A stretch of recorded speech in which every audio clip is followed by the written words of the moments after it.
Bismillahirrahmanirrahim. Assalamualaikum warahmatullahi wabarakatuh.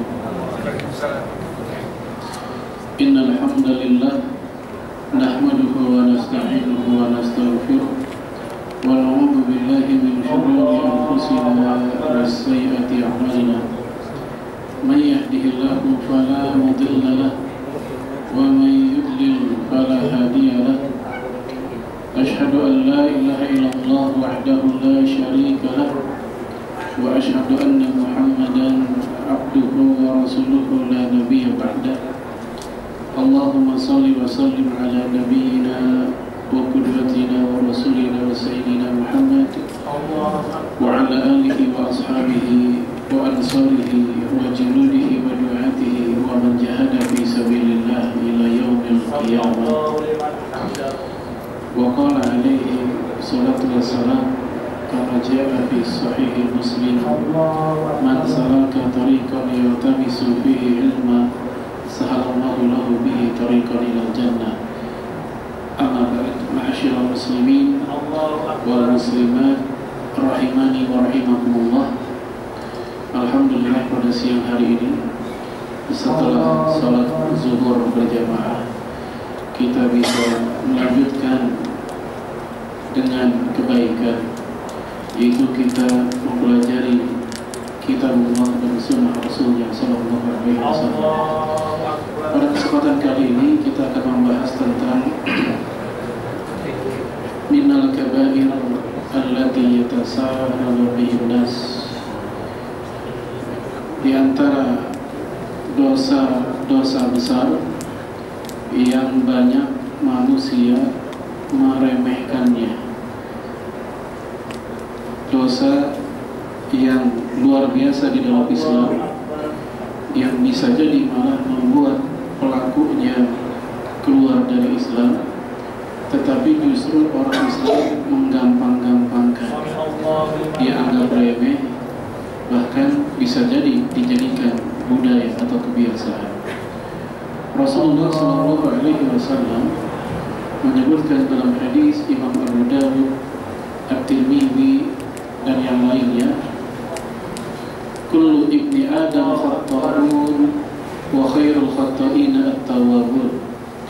Setiap anak Adam, setiap manusia pasti memiliki kesalahan, dan yang paling baik di antara mereka yang bikin kesalahan adalah yang mau bertaubat. Jadi dari hadis yang mulia ini kita paham manusia seluruhnya pasti punya kesalahan, dan kesalahan itu berimplikasi pada, pertama, dosa besar. Dan dosa besar pun juga dua model. Ada yang bisa membuat pelakunya keluar dari Islam, ada yang tidak keluar dari Islam tetapi tetaplah dikatakan dia pelaku dosa besar. Ada pula kesalahan yang berdampak pada as-saghair, dosa-dosa kecil. Namun tidak ada dosa kecil kalau itu dijadikan kebiasaan dan diremehkan. Yang ketiga, ada kesalahan manusia yang tidak berdampak sebagai dosa, baik dosa besar atau dosa kecil, yaitu kesalahan yang dilakukan jika karena faktor-faktor uzur, seperti yang Nabi katakan dalam riwayat At-Tirmidzi, innallaha tajawaza li an ummati. Allah membiarkan saja, tidak dianggap, tidak dihitung sebuah kesalahan, yaitu yang pertama al-khata', kesalahan karena faktor tidak sengaja. Yang kedua wan nisyan, lupa. Yang ketiga wa mastukrihu alaih, kesalahan yang didasari oleh keterpaksaan atau dia yang dipaksa. Nah, ini kesalahan memang, tetapi tidak berdampak pada dosa. Yang kita bahas pada siang hari ini adalah tentang dosa-dosa besar saja. Sebagaimana judulnya tadi, minal kabair allati yatasahalu bihan nas. Yang pertama, dosa besar tersebut adalah yaitu asyirku, syirik, di mana Allah menegaskan dalam surat An-Nisa ayat 48, innallaha la yaghfiru an yushraka bihi wa yaghfiru ma duna dzalika liman yasha. Allah tidak akan mengampuni dosa syirik. Namun untuk yang selain syirik masih Allah ampuni bagi yang Dia kehendaki. Ini apa maksudnya? Itu jika si pelaku kesyirikan tersebut sampai wafat dia belum pernah bertaubat, jadi wafat masih dalam keadaan melakukan kesyirikan, dia tidak pernah meninggalkannya, dia tidak pernah menyesalinya, dan dia masih melakukannya lalu dia wafat, maka ini yang dimaksud yang tidak akan diampuni, yaitu yang masuk kategori syirkun akbar, syirik besar. Adapun dosa selain syirik, kemudian pelakunya wafat, baik itu membunuh, baik itu berjudi, baik itu misalnya berzina, tetapi orang ini masih ada iman, maka kategorinya adalah wa yaghfiru ma duna dzalika liman yasha. Allah akan mengampuni dosa selain syirik bagi yang Dia kehendaki. Para ulama kita mengistilahkan yang model ini adalah tahta masyiatillah. Nasib orang ini di akhirat nanti tahta masyiatillah, yaitu sesuai dengan kemauan, hak prerogatif Allah kepada mereka nantinya. Apakah Allah akan mengampuni orang ini sesuai dengan keluasan rahmat dan rahimnya, lalu kemudian orang ini langsung dimasukkan ke surga karena dia belum ada kesyirikan, dia masih ada iman walaupun sebesar atom misalnya? Ataukah Allah akan menyiksanya dulu sesuai dengan kadar dosanya di bawah naungan keadilannya, lalu kemudian dia akan dipindahkan ke surga sebagaimana hadis Bukhari, dan di surga nanti orang ini dipanggil dengan panggilan jahannamiyun, mantan penghuni neraka jahanam, ex jahanam. Kemudian syirik ada dua model, seperti yang tadi saya ungkapkan. Pertama, syirkun akbar, syirik besar. Nah, syirik besar inilah yang membuat pelakunya keluar dari Islam.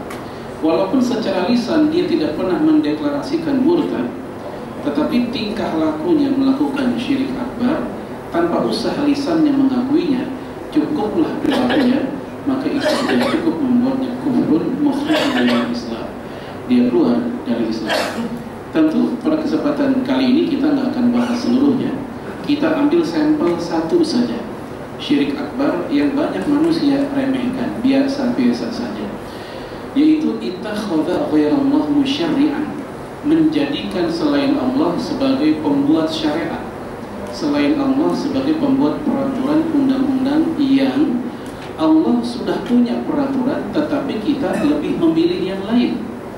Saya ambil contoh seperti misalnya pembagian waris, sudah sangat detail dalam Al-Quran, ya sangat rinci dalam Al-Quran, tetapi banyak umat Islam dengan enteng mengatakan ya udah bagi rata aja misalnya, seolah-olah begitu aja, dengan anggapan seolah-olah Al-Quran tidak adil, seakan-akan hukum Allah dalam aturan surat dalam Al-Quran surah An-Nisa ayat 10, 11, 12 misalnya dianggap tidak adil, hingga akhirnya mengatakan bagi rata saja, tanpa mereka sadari remeh memang ini masuk kategori kita khadha ghairallah musyarri'an. Dia memilih hukum, aturan, undang-undang dalam masalah ini selain yang Allah tetapkan. Allah tegaskan dalam surah Al-Maidah ayat 44, man lam yahkum bima anzalallah fa ulaika humul kafirun. Barang siapa yang tidak bertahkim, berhukum dengan hukum yang Allah turunkan, maka itulah orang-orang kafir. Walaupun ayat ini dibahas oleh para ulama kita, di antaranya Ibnu Abbas, sahabat Nabi, yang oleh para sahabat Nabi yang lain dijuluki dengan hibbu hadhil ummah, tintanya umat ini. Beliau mengatakan yang dimaksud kafir dalam ayat ini adalah al-kufru duna kufrin, kekafiran di bawah kekafiran, yaitu kekafiran yang tidak membuat pelakunya menjadi murtad. Maksudnya dia masih secara akidah muslim, tapi tingkah lakunya kafir, perilakunya atau kafir amali. Kecuali kalau dia melakukan itu menggunakan syariat selain aturan Quran tadi, karena faktor takfir, mendustakan ayat Allah, maka para ulama tidak ada khilafiyah orang ini keluar dari Islam. Atau tahkir, menghina hukum-hukum yang ada dalam Al-Quran, udahlah nggak usah pakai aturan dalam Islam, kayaknya udah nggak up to date, begitu katanya. Makanya kayak begini tahkir, menghina. maka tidak ada khilafiyah para ulama tentang murtadnya orang ini. Yang ketiga yaitu tafdil. Dia merasa ada yang lebih afdol, yang lebih utama, lebih tinggi, lebih adil, lebih mulia dibanding Al-Quran. Ini juga para ulama kita tidak ada khilafiyah tentang murtadnya orang ini. Namun jika orang ini melakukan itu bukan karena faktor-faktor tadi, tapi karena faktor dia al-jahl, dia bodoh, dia belum paham, belum diedukasi masalah ini, tapi dia akhirnya melakukannya, maka ini menjadi mawani atau barrier pengkafiran orang ini. Yang kedua, dia tidak jahil, tetapi dia ikrah. Apa ikrah? Terpaksa. Mungkin jamaah masih ingat kisah salah satu raja Ethiopia yang masuk Islam, namun dalam keadaan menyembunyikan keislamannya karena khawatir pemberontakan rakyatnya yang Nasrani. Siapa dia? Itu Raja Najasyi. Dan ketika dia wafat, tidak ada yang menyolatkan di negerinya, Rasul yang menyolatkan di Madinah. Inilah awal syariat sholat ghaib itu dari sini. Nah, ini menunjukkan bahwasanya Raja Najasyi yang Muslim dalam keadaan terpaksa dia tak menampilkan keislamannya, dan hukum yang berlaku di negaranya tentunya bukan hukum Islam, tapi hukum lama yang ketika dia belum masuk Islam. Namun yang kayak begini dimaafkan karena faktor ikrah, terpaksa atau dipaksa sehingga dia tak mampu menjalankannya. Oleh karena itu tidak boleh serta-merta langsung dikafirkan, sebagaimana serta-merta langsung dianggap Muslim. Semuanya ditimbang dulu, masing-masing person atau individu tidak sama kasusnya. Nah, artinya ini hanya berlaku untuk hal-hal yang Allah sudah punya aturan, Rasul sudah punya aturan, tapi kita lebih memilih yang lain. Adapun masalah-masalah yang Allah dan Rasulnya belum bahas, Allah dan Rasulnya belum rinci dalam Al-Quran dan As-Sunnah, maka kita dibolehkan untuk berijtihad sesuai dengan hajat dan maslahat kita hari ini, selama isinya tak bertentangan dengan Al-Quran dan As-Sunnah. Contoh, seperti misalnya ketika ada orang sakit jantung, kemudian jantungnya mesti ditransplantasi, perlu dicangkok begitu, tapi ternyata para dokter tidak menemukan jantung manusia. Yang mereka dapatkan adalah jantung hewan yang secara anatomi mirip dengan jantung manusia, yaitu jantung babi. Akhirnya terjadi diskusi para ulama, boleh nggak jantung babi sebagai cangkokan jantung buat jantung orang? Akhirnya para ulama pun kontroversi. Yang satu bilang setuju, kaidahnya adalah ad-daruriyah tubihul mahdhurah, keadaan mendesak, darurat membuat yang terlarang menjadi boleh dalam rangka menyelamatkan nyawa orang. Yang satu mengatakan tetap tidak boleh karena ini merupakan najis dan haram, nggak boleh secara sengaja memasukkan barang-barang haram ke dalam tubuh. Dan Nabi mengatakan inna likulli da'in dawa, setiap penyakit ada obatnya. Fatadawwa, maka berobatlah kamu, wala tatadawwa bil haram, dan jangan berobat dengan yang haram-haram, maka ini termasuk di dalam. Nah, misalnya seperti ini.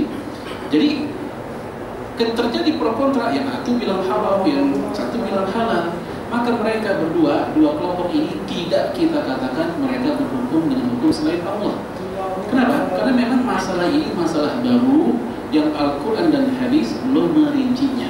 Yang seperti ini, ketika kita mengambil pendapat imam yang A atau ustadz yang A, tidaklah kita dikatakan mengambil hukum selain hukum Allah, karena ini masalah yang belum dibahas. Nabi mengatakan al-halal ma'ahalallah fi kitabih. Halal itu adalah yang Allah halalkan dalam kitabnya. Wal haram ma'haramahullah fi kitabih. Haram juga begitu, yang Allah haramkan dalam kitabnya. Wa ma sakata anhu fahuwa mimma afu anhu. Adapun yang Allah tidak bahas dalam Al-Quran, maka itu masuk zona yang dimaafkan. Silakan kita beristihad di sana. Kalaupun ada keluar diktum hukum halal atau haram, tidaklah dianggap kita telah membuat hukum baru selain hukum Allah. Tidak, karena ini masuk kategori yang belum pernah dibahas.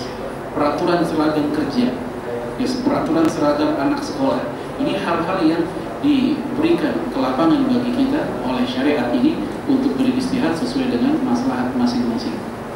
Baik, ini contoh syirkun akbar. Kemudian dosa besar syirik masih, yang juga banyak orang remehkan, tapi syirik asghar, syirik kecil.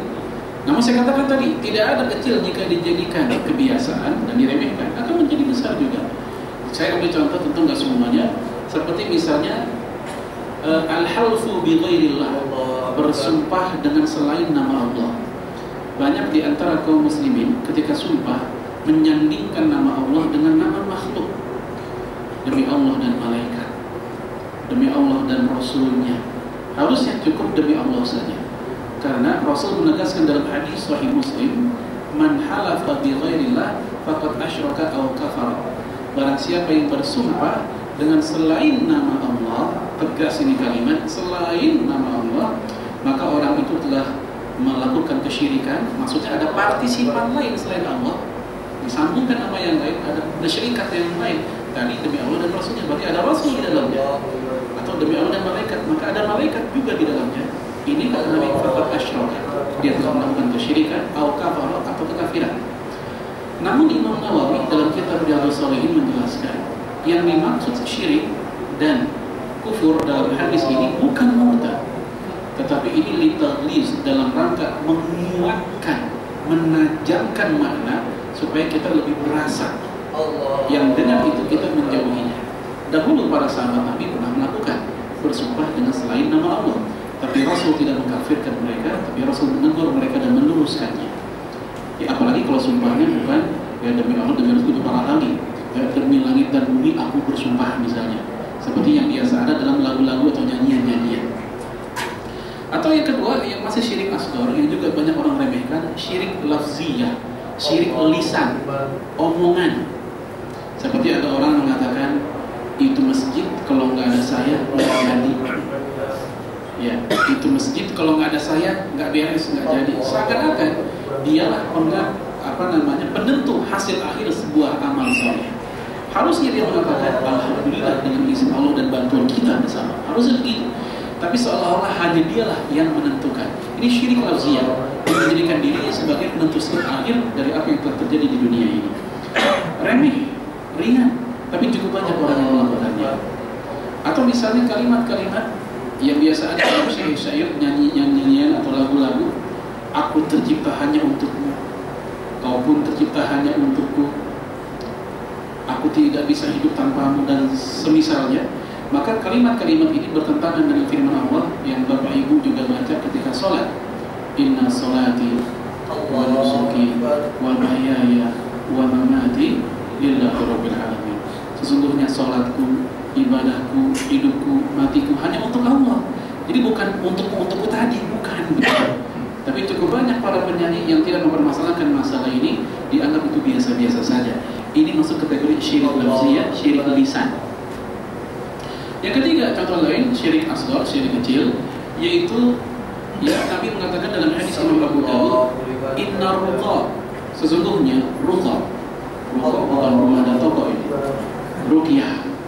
Ya, inna ruqa wat tamaim, penangkal jimat. Ya, wat tiwalah, dan juga guna-guna. Tiwalah pelet atau mungkin guna-guna, ya, karena pelet bisa multi tafsir. Ya, makanan ikan juga pelet. Ya. Jadi Nabi mengatakan sesungguhnya apa tadi? Yang pertama ruqyah, jimat. Yang ketiga guna-guna. Nabi katakan syirik. Ada seorang sahabat laki-laki itu kaget ketika disebutkan kalau ruqyah syirik juga. Ruqyah itu kalau bahasa kita jampe atau mantra. Maka dia pun datang ke Rasul, dia mengunjungi ruqyah yang dia miliki. Begitu Nabi lihat, ternyata ruqyahnya berisi ayat-ayat suci, ayat Al-Quran. Maka Nabi pun mengizinkan. Jadi ruqyah akhirnya dengan kisah ini ada dua model, ada yang syirkiyah, ada yang syar'iyah.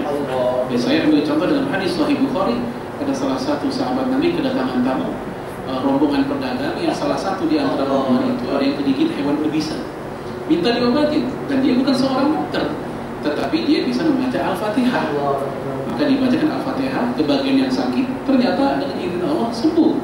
Nah, akhirnya si sahabat Nabi ini diberikan upah seekor kambing. Maka hal ini diadukan, diceritakan ke Rasulullah, boleh nggak baca Al-Fatihah buat itu dan bagaimana status hadiahnya. Maka Rasul menjawab, wa ma yudrika annaha ruqyah, apakah engkau tidak tahu Al-Fatihah adalah ruqyah? Lalu bagaimana kambingnya? Itu halal buatmu. Maka kisah ini sering dijadikan dasar oleh sebagian orang bolehnya mencari nafkah dari ruqyah gitu. Baik. Namun jamaah sekalian, azanallahu wa iyyakum, tentu ada yang syirkiyah. Untuk ruqyah syirkiyah pernah saya bahas dahulu di masjid ini waktu kita membahas orang-orang yang ditolak sholatnya. Itu ketika apa? Yang memang ruqyah tersebut dicampur baur dengan syarat-syarat perdukunan yang jelas-jelas perdukunan. Nih kembang 7 rupa di tanah 7 kecamatan dan seterusnya. Nih dan lain-lain. Lalu kata dia, jangan lupa Pak, baca Al-Fatihah 1000. Nah, ini bungkus supaya kesannya perdukunannya adalah syar'i. Buktinya ada bacaan ayat. Ini masuk kategori la talbisul haqqa bil batil, jangan campur aduk antara hak dan kebatilan. Baik, ini contoh syirik-syirik kecil yang ada dalam hadis tersebut langsung 3 itu, yaitu ruqyah tadi yang syirkiyah, kemudian jimat dan juga guna-guna. Bagaimana dengan pelakunya, si dukunnya? Syekh Shalih Fauzan mengatakan, jika jimat adalah syirik kecil, maka pembuat jimatnya itu syirkun akbar. Nah, jimat sendiri dia bisa berubah menjadi syirik besar jika, saya mencontoh gini, alhamdulillah gara-gara cincin ini dagangan saya lancar, obekan saya gol dulu, warung saya rame, belum buka udah rame, belum tutup udah rame juga, misalnya begitu. Ini syirik kecil. Kenapa? Karena dia masih mengatakan alhamdulillah. Artinya dia masih melibatkan, masih mengakui Allah berkat. Tapi dia katakan cincin saya. Itu dia, ada syarikat dengan yang lain, syirik asghar. Tetapi kalau dia secara total hanya mengakui cincinnya saja, ya menegasikan adanya peran Allah di dalam rezekinya, maka ini syirkun akbar. Lalu kemudian juga contoh lainnya adalah adzibuhu li ghairillah, menyembelih hewan bukan untuk Allah. Maksudnya bukan untuk kurban, bukan karena nazar, bukan karena akikah, bukan karena ini, bukan karena wasiat misalnya atau wakaf hewan, bukan. Tapi karena faktor dia ingin bikin rumah supaya rumah fondasinya kuat, meletakkan batu pertama bukan hebel tapi pala kerbau misalnya. Maka yang begini masuk kategori al-ansab, sesajian untuk makanan para dewa, dan diharamkan untuk kita makan, dan ini termasuk kategori syirkun asghar. Kemudian juga yang terakhir yaitu riya, alladzina yura'un, orang yang pengen dilihat sholatnya. Ini juga masuk kategori syirkun asghar. Dan ini dosa besar pertama yang cukup banyak orang yang meremehkan, padahal bisa jadi mereka terbiasa dengan ini semua. Yang kedua, dosa besar kedua yang juga banyak orang Islam remehkan adalah uququl walidain, durhaka kepada kedua orang tua.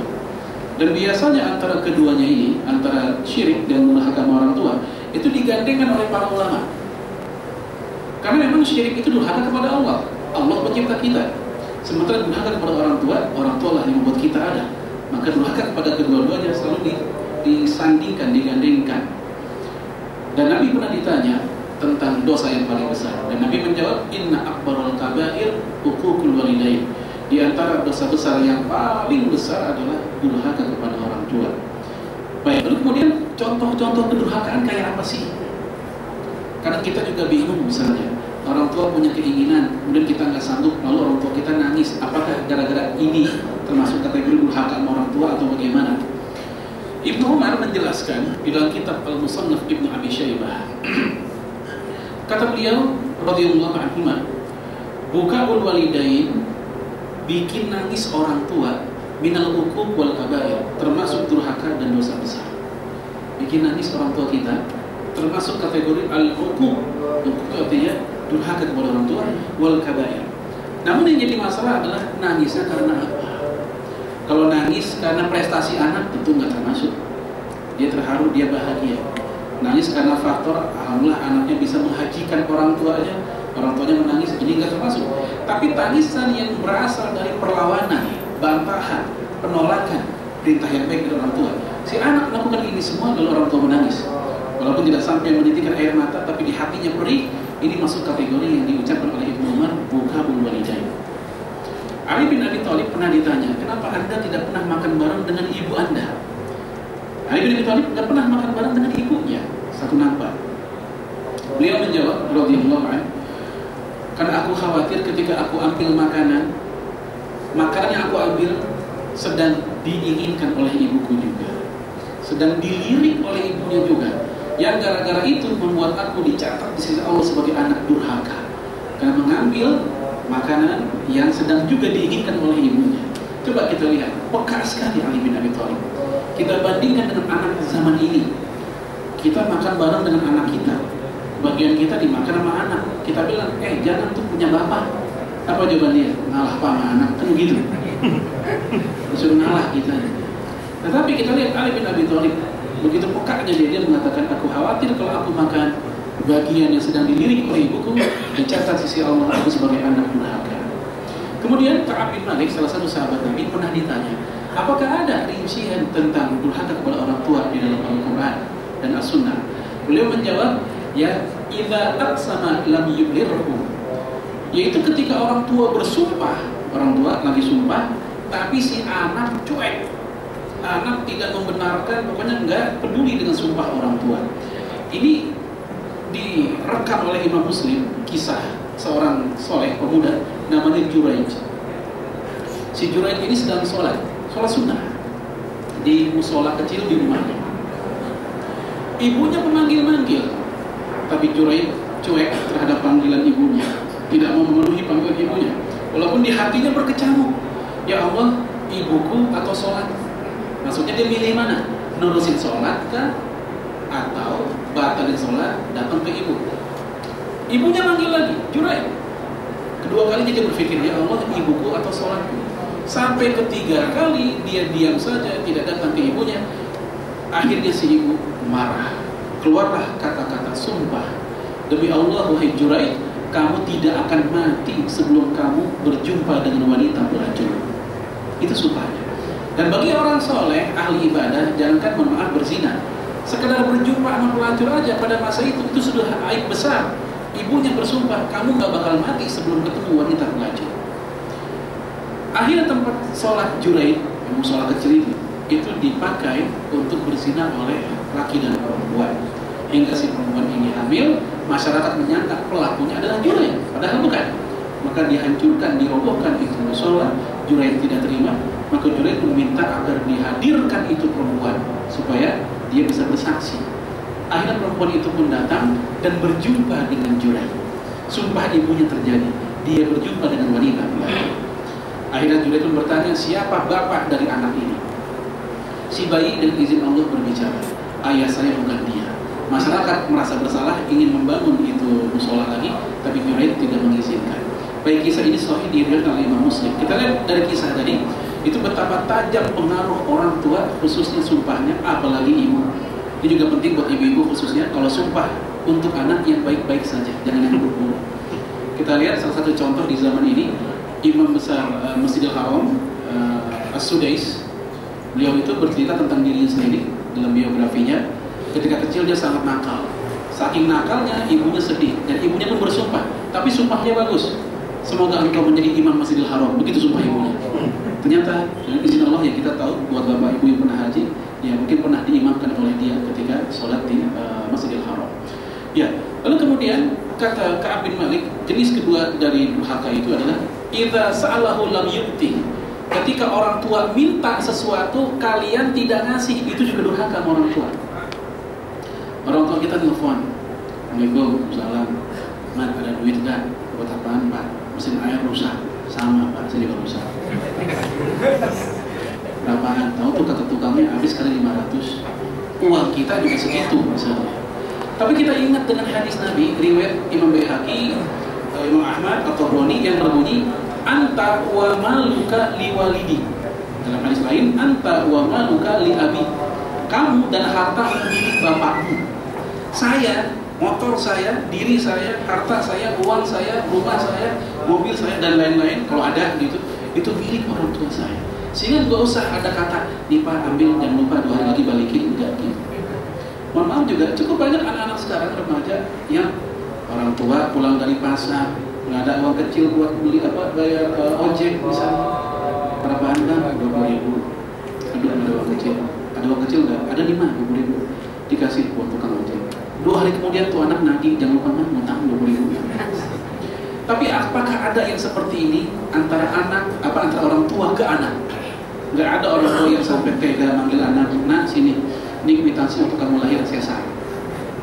Kamu anak paling mahal, yang lain mah gampang, kamu doang susah. Ini orang sekolah dari TK sampai kuliah, kalau di total mah ada 1 M, bisa pulangin sekarang? Nggak ada orang tua setega itu. Mereka udah kita ambil duitnya buat biaya hidup kita ketika masa-masa anak-anak sampai kuliah. Lalu kita juga ambil waktu tidur mereka ketika kita bayi, ya. Waktu kita kecil kita tahu bagaimana lah kita diceboki, kita dan seterusnya. Tapi kebalikannya ketika mereka sudah tua, mereka sudah tak berdaya, nggak produktif, kena stroke di kasur terus, mohon maaf, kencing di situ, buang air besar di situ, makan juga kakunya belum. Ini udah luar biasa guys ini. Seperti kita dulu tuh anak-anak. Tapi apa kata kita kepada istri? Ini bapak yang enak diapainnya. Ini bahasanya begitu. Harusnya diurus jadi ladang amal soleh, pintu surga bagi anak, tapi malah akhirnya ditaruh ke panti jompo. Wajar orang-orang dulu mengatakan kasih orang tua kepada anak sepanjang jalan, kasih sayang anak kepada orang tua sepanjang buku. Dan yang ketiga, kata Ka'ab bin Malik yang masuk kategori durhaka adalah yaitu ya idza tamana khana, ketika orang tua ngasih wewenang amanah dia mengkhianatinya. Mahasiswa biaya jadi orang tua, IPK 0, istighfar kecil-kecil. Ya, dia nggak tahu tuh duit yang capek orang tuanya, tapi dia kuliah biasa-biasa saja. SKS demonstrasi lebih banyak dibanding SKS kuliahnya misalnya. Baik, itu yang kedua ya. Ini 3 aja deh. Sebenarnya banyak dosa besarnya, kita bahas 3 aja. Yang ketiga, dosa-dosa besar yang banyak orang remehkan adalah yaitu sibabul muslim, memaki-maki, mencaci maki seorang muslim. Nabi mengatakan sibabul muslim fusukun, mencaci maki seorang muslim hukumnya fasik. Termasuk juga mohon maaf memaki-maki saudara kita dengan nama-nama hewan.